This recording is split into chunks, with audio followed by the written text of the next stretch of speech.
You unlock this door with the key of imagination. Beyond it is another dimension. A dimension of sound.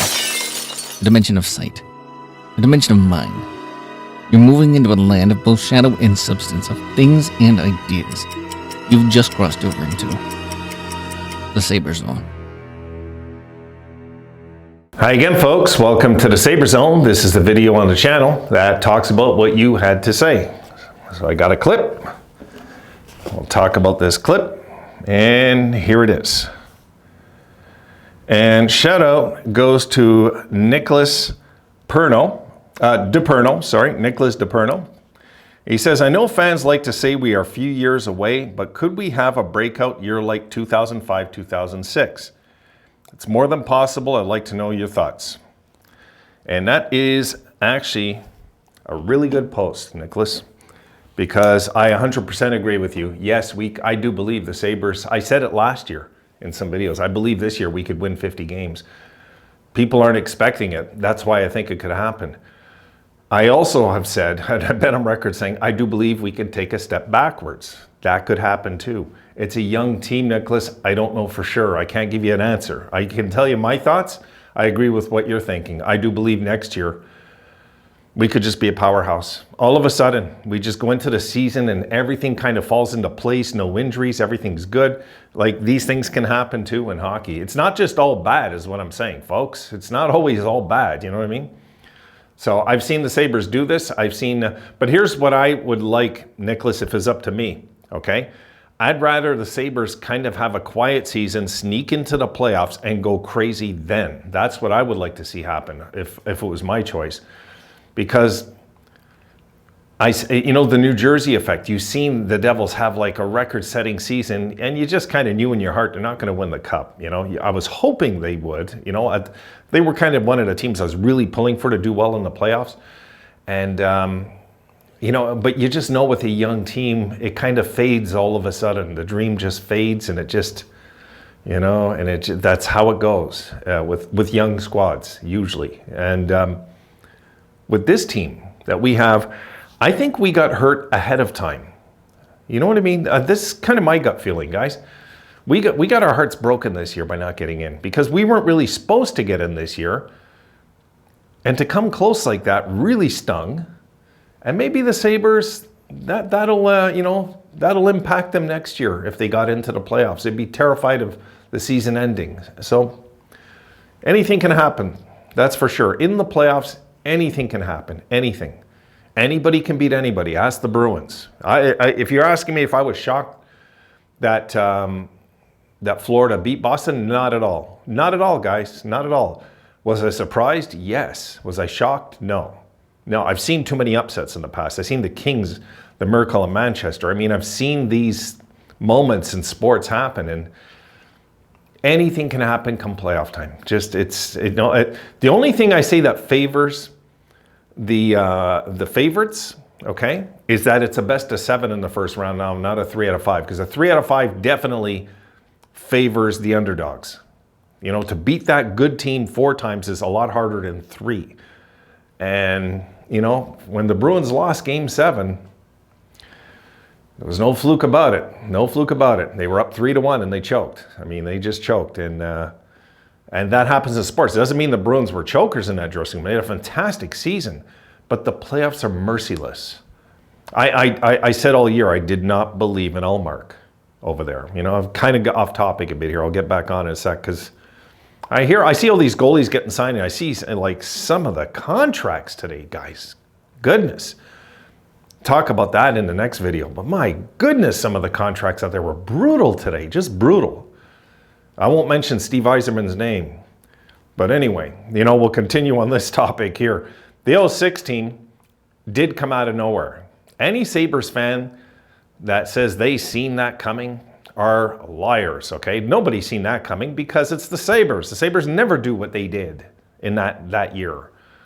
Come on, 98, 99 went by us.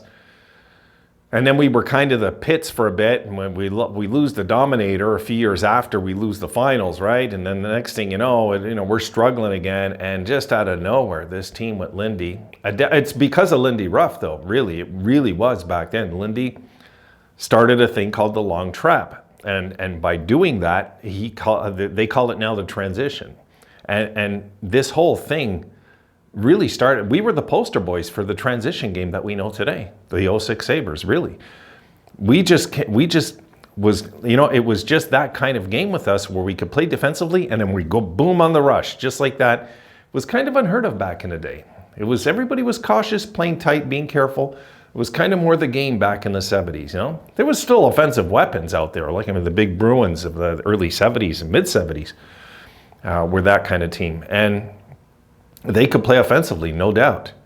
The Oilers, of course, just destroyed the league when they came in. And this is why now, what we're doing offensively is that era. You know, we're in that era again where, you know, guys, it wasn't too long ago we were in the dead puck era where nothing was happening. There wasn't goals. There was, teams were scoring. The top scoring teams in the league didn't come close to 300 goals. Remember, it wasn't that long ago.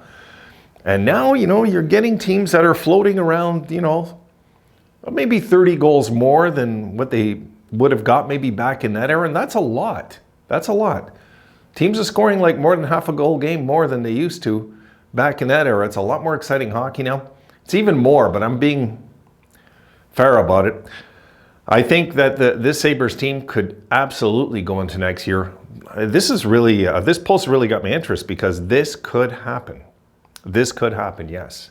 Yeah, and if they stay healthy, goaltending, guys, I know the goaltending's not resolved yet. We need somebody with Levi.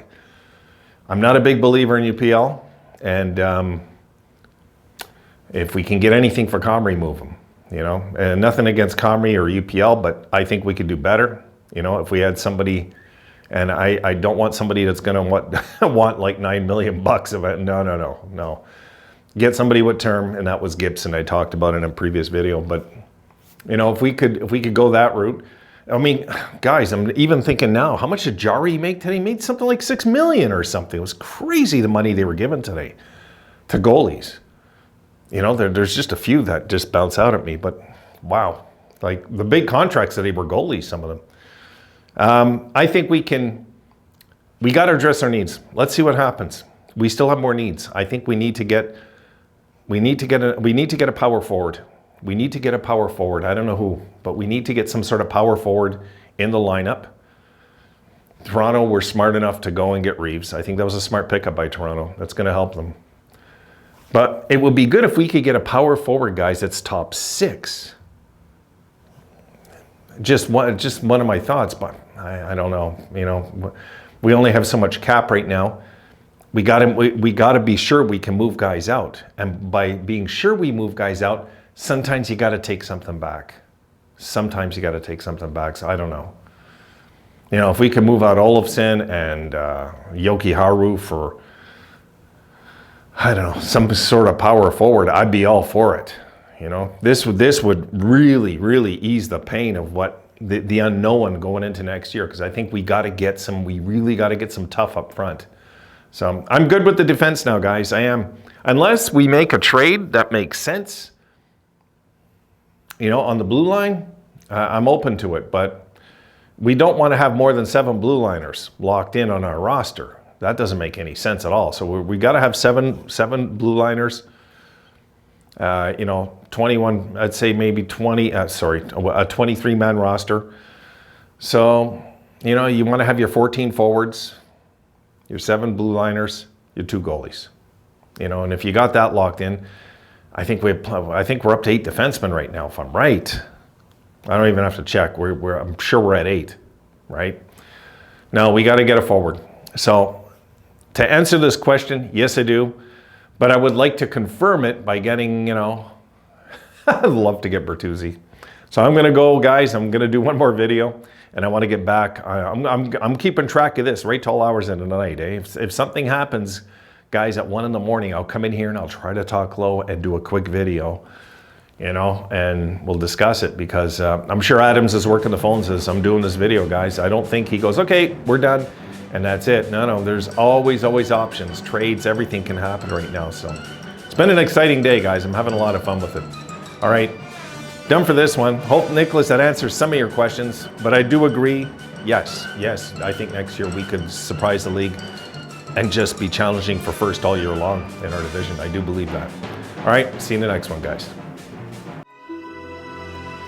Be sure to like, subscribe, and hit the notification bell to ensure Dimension access.